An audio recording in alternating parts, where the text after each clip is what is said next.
Le gospel intérieur, bienvenue. Troisième série, deuxième vidéo, en marche.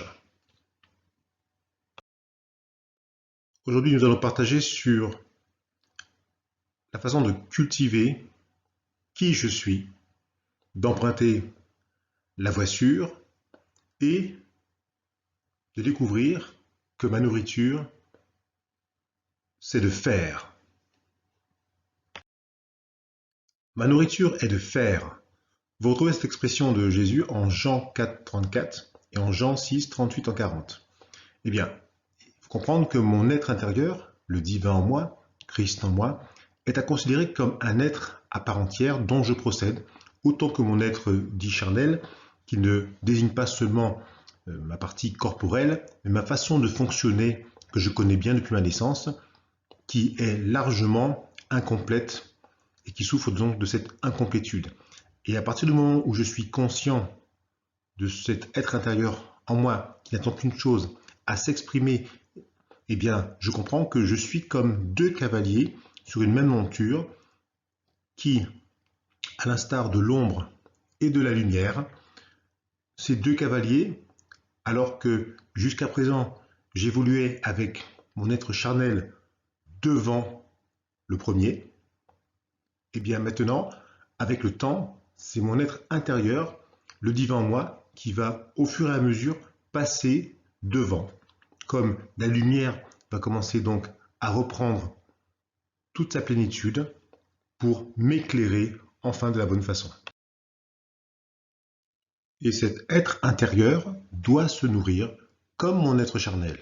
Il faut donc lui donner sa nourriture qui est de faire. C'est-à-dire que comme un muscle a besoin d'être utilisé pour pouvoir pleinement donner son potentiel, tout son potentiel, et bien de même, c'est le faire qui doit être donné en nourriture à cet être intérieur, un peu comme pour créer un effet d'aimantation, c'est-à-dire que plus je vais nourrir cet être intérieur, plus il va être présent et plus il va prendre place dans ma vie. Et la question est de savoir donc faire quoi? Eh bien, simplement faire ce pourquoi il est fait, ce pourquoi l'Esprit du divin en moi est fait, c'est-à-dire agir au moyen de l'Esprit, marcher par l'Esprit. Et avant de marcher par l'Esprit, il faut donc lui donner des sujets de travail, comme un muscle qu'on entraîne. Par exemple, chaque jour, quand vous marchez, vous utilisez parfois inconsciemment plein de muscles pour la marche, et c'est pour cela que vous savez marcher très bien et que vous êtes efficace dans la marche. De même, votre être intérieur a besoin de se nourrir, d'avoir des sujets de travail pour pouvoir exprimer tout ce qu'il peut exprimer. Et ceci, il faut lui donner cette nourriture de façon volontaire. On vous parle souvent d'être inspiré, d'être appelé. C'est vrai, cela peut exister, mais ce n'est pas, la seule voie. Et puis, deuxièmement, ça peut être une attente longue, parfois, hélas, vaine. Donc, il faut savoir comprendre que nous pouvons volontairement décider de nourrir cet être intérieur, et ceci guidé par les promesses. Ici, j'ai choisi de vous mettre deux citations de Jalal ad-Din Rumi, c'est un mystique persan qui est inspiré du soufisme. Dès que tu avances sur le chemin apparaît.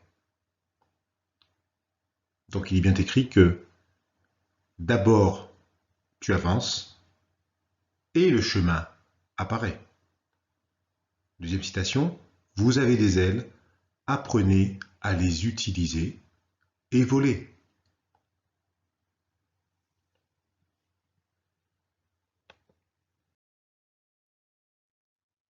Une autre citation de Lao Tzu, un voyage de 1000 km commence par un seul pas. Donc se rappeler que dans tous les cas, nous devons d'abord commencer d'agir dans le sens qu'il faut pour voir alors se dérouler devant nous le chemin. Et concernant ce chemin, nous pouvons lire en Ésaïe 35:8, il y aura là un chemin frayé, une route qu'on appellera la voie sainte.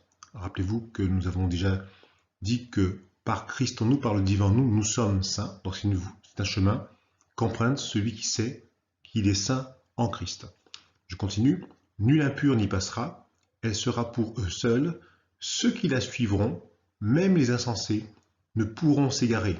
Donc ce chemin frayé, c'est-à-dire un chemin frayé, un chemin où on a écarté les obstacles, eh bien ce chemin qui est réservé à ceux qui ont conscience de qui ils sont, eux seuls, ceux qui la suivront, c'est-à-dire il faut commencer, faire le premier pas, se mettre en marche, même les insensés, cela veut dire que donc, même si vous ne connaissez pas tout, vous ne comprenez pas tout, et vous avez l'impression peut-être que vous n'êtes pas simplement totalement éveillé, peu importe, quand vous commencez à mettre le premier pas, à commencer d'emprunter ce chemin, eh bien, vous ne pouvez pas vous égarer.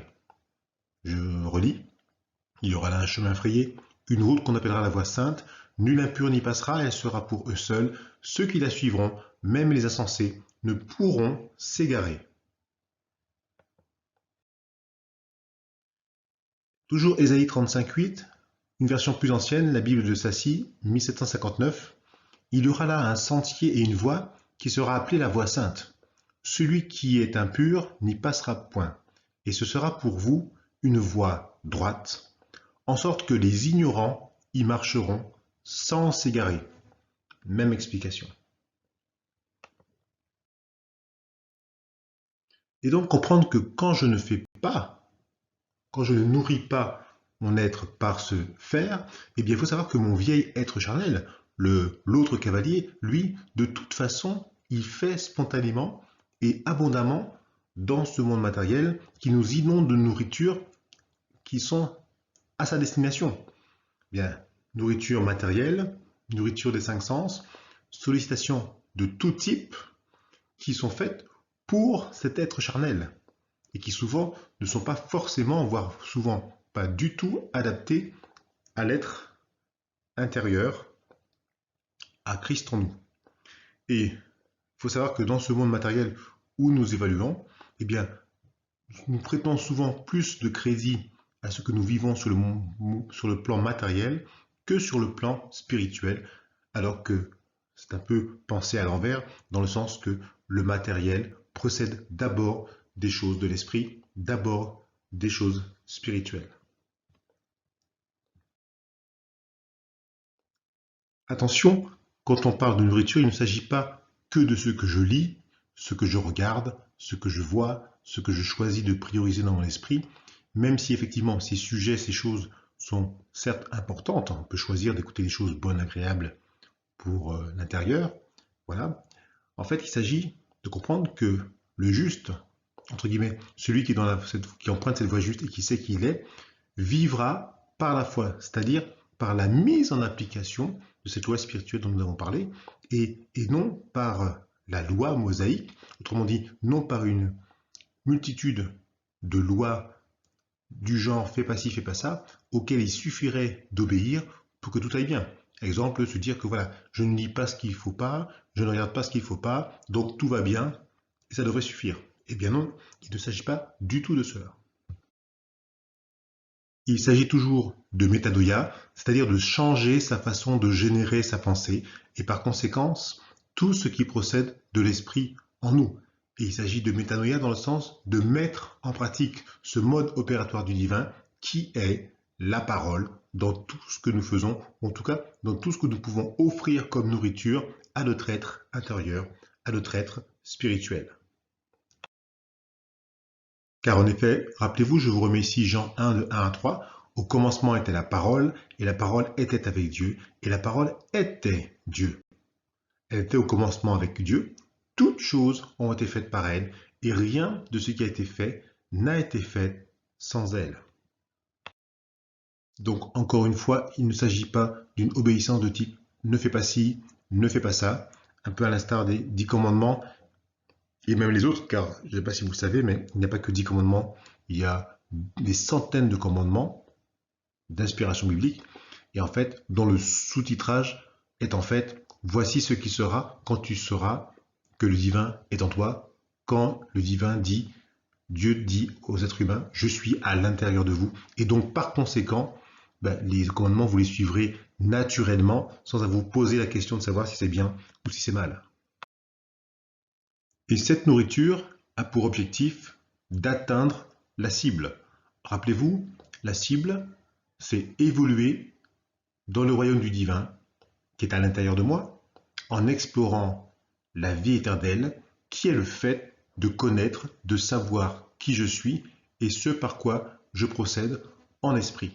Et donc, ce faire, en fait, a pour objectif d'atteindre la cible et donc de ne pas pécher. Rappelez-vous le mot hatta qui a donné le mot péché, qui veut dire à l'origine manquer la cible. Ça veut dire manquer son objectif. Et le juste qui vit par la foi met en pratique sa foi, c'est-à-dire cette loi spirituelle qui est la loi centrale dont procède la parole, et donc par cette mise en pratique, alors il produit des fruits qui sont des œuvres de l'esprit, œuvres du mot ergon, œuvres de l'esprit, qui alors atteignent leur but dans toute sa plénitude. Donc oui, ma nourriture, c'est de faire par Christ en moi.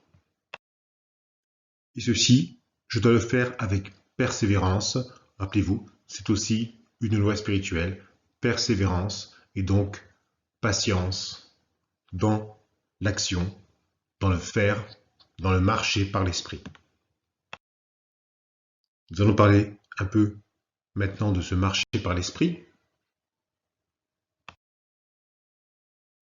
Eh bien, cette marche par l'esprit, il faut comprendre qu'il ne s'agit pas d'une question d'envie, de sentiment intérieur ou même extérieur.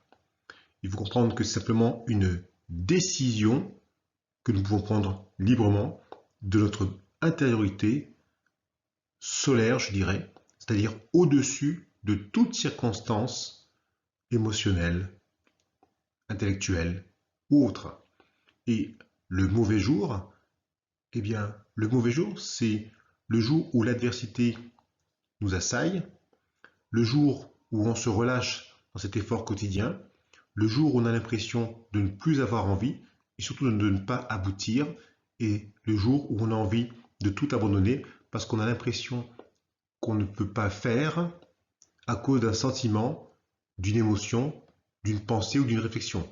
Alors que cette marche par l'esprit, c'est un peu comme si vous pouviez séparer en vous ce qui est de l'esprit de votre décision qui est totalement indépendante de ce qui se passe en esprit. Vous détachez donc cette décision de tout ce qui se passe à l'intérieur de nous sur le plan, on va dire, météorologique, c'est-à-dire émotionnel, sentimental et même intellectuel. Et il faut savoir que l'une des causes de ce mauvais jour, c'est que de façon chronique, quand l'être intérieur a faim, voire quand il meurt de faim, eh bien quand je ne nourris pas assez mon être intérieur, eh bien il est comme un muscle qui s'atrophie, qui fonctionne mal et qui ne répond pas le jour où on en a vraiment besoin. Deuxième chose, comprendre que donc le temps du divin n'est pas le temps des hommes, dans le sens que nous aurons toujours besoin de faire preuve de persévérance, même si parfois nous sommes exaucés avant même d'avoir ouvert la bouche, et parfois où nous devrons persévérer pendant longtemps, voire très très longtemps. Lisons ici le psaume 91, que j'ai trouvé très intéressant, et vous allez voir pourquoi. Celui qui se place à l'abri auprès du Dieu très haut, et se met sous la protection du Dieu souverain, celui-là dit au Seigneur, : Tu es mon refuge et ma forteresse, tu es mon Dieu, j'ai confiance en toi.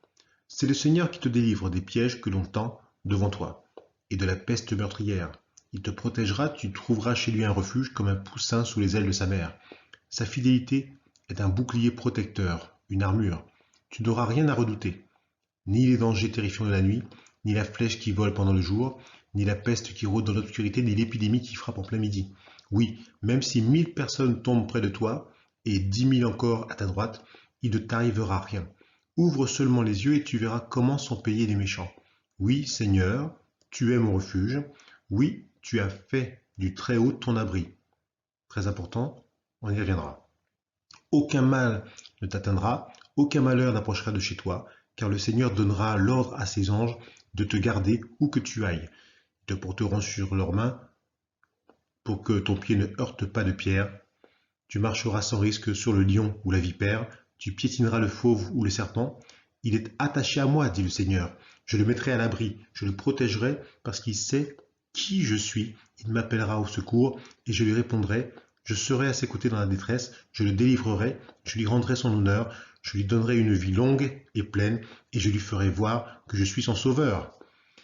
Voilà ce psaume 91 qui est rempli de promesses.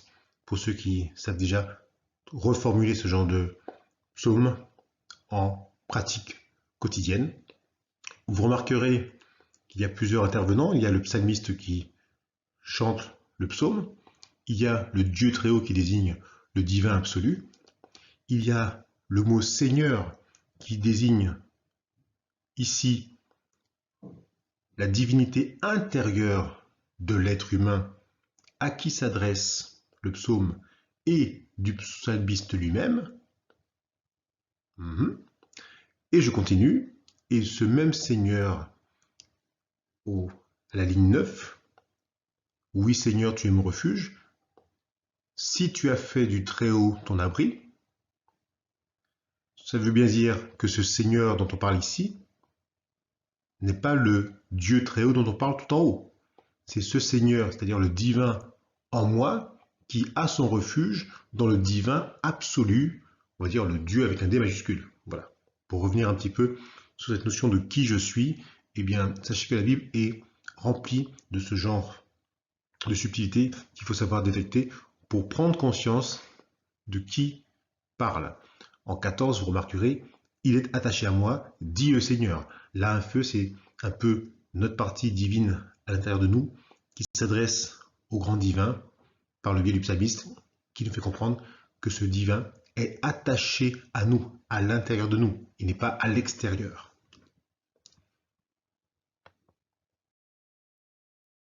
Donc plusieurs personnages, le psalmiste qui récite, l'auditeur auquel il est adressé, Dieu, le Très-Haut, le divin absolu, et le Seigneur, aussi bien celui de l'auditeur comme celui du psalmiste, c'est-à-dire qui désigne Christ en nous, le divin en nous. Même chose dans ce psaume 110, un très connu, de David, il s'agit du roi David, psaume, parole de l'Éternel à mon Seigneur, autrement dit, parole de l'Éternel, c'est-à-dire le divin absolu, à mon Seigneur, c'est-à-dire Christ en moi, assieds-toi à ma droite jusqu'à ce que je marche, assieds-toi à ma droite jusqu'à ce que je fasse de tes ennemis ton marchepied. Enfin, Matthieu 24, 44, vous retrouvez cette expression. Et Jésus leur dit, comment donc David, animé par l'Esprit, l'appelle-t-il Seigneur lorsqu'il dit, le Seigneur a dit à mon Seigneur, assieds-toi à ma droite jusqu'à ce que je fasse de tes ennemis ton marchepied. Si donc David l'appelle Seigneur, comment est-il son fils? Là, c'est Jésus qui interpelle ceux qui lui posent des questions sur sa prétendue ascendance divine. Il leur répond qu'il ne s'agit pas d'une ascendance dite charnelle. Il s'agit vraiment de quelque chose d'intérieur qui concerne aussi bien Jésus qui parle que chaque être humain. Même chose au psaume 68-20, il est écrit « Dieu est pour nous le Dieu des délivrances, et l'Éternel, le Seigneur, peut nous garantir de la mort. » Vous voyez bien qu'on fait la différence entre, initialement, Dieu, qui désigne le divin absolu, et l'Éternel, le Seigneur, c'est précisé donc là, il s'agit du divin à l'intérieur de chacun de nous, que nous pouvons appréhender directement, peut nous garantir de la mort. C'est quelques versets donc pour toujours renforcer cette identité, cette conscience de cette identité divine en chacun de nous, cet être intérieur, ce Christ en chacun de nous qui se pratique en esprit avant tout, pour ensuite déborder dans la manifestation aussi bien matérielle qu'immatérielle. Et donc ma nourriture, c'est de faire des choses par l'esprit, c'est-à-dire, comme nous avons déjà expliqué auparavant, c'est de définir son objectif ou son besoin, s'appuyer sur les promesses et les reformuler par l'esprit, et ensuite se mettre en marche dans l'obéissance aux lois spirituelles. C'est cela que marcher par l'esprit, dans le sens que quand on décide de faire cela, cela peut se décider quelles que soient les circonstances intérieures, quelles que soient les circonstances intérieures, émotionnelles, intellectuelles, etc., etc. En toutes circonstances, nous sommes totalement libres en esprit, à chaque instant, du soir au matin, du lever au coucher, quelles que soient les circonstances. Notre monde intérieur, notre esprit intérieur est de nature solaire, toujours le même hier, aujourd'hui et éternellement.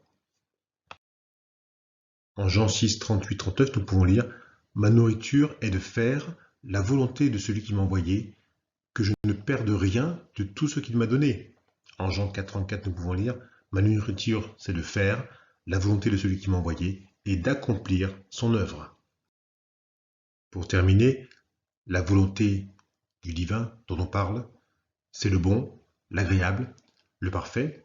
Je vous laisse lire en Romains 12, 12. Cette volonté se trouve facilement et elle est disponible pour tous, pour celui ou celle qui veut connaître la volonté du divin. Eh bien, elle est dans sa parole, elle est révélée dans les promesses qui couvrent tous les besoins humains, intérieurs, extérieurs, quels qu'ils soient, pour vous, vos proches, vos lointains et toute la création. Elle est dans sa parole, et pour celui qui alors désire la pratiquer et la faire, il suffit de se mettre en marche par l'esprit et de décider de se mettre en marche quand il a défini son objectif, ou quand il a été appelé par un besoin, ou interpellé par un besoin, ou par une situation qu'il veut voir changer. Et pour la voir s'accomplir, cette promesse, pour la voir s'accomplir pour lui, ses proches, et tous ceux que le divin lui a donnés, selon la formule consacrée, et plus encore. Je vous laisse revoir ici des vidéos sur notre rayon d'action. Fin de cette deuxième vidéo de la troisième série. À très bientôt et n'hésitez pas à nous contacter par le mail qui apparaît au milieu de l'écran pour en savoir plus, pour partager ou même échanger. À bientôt.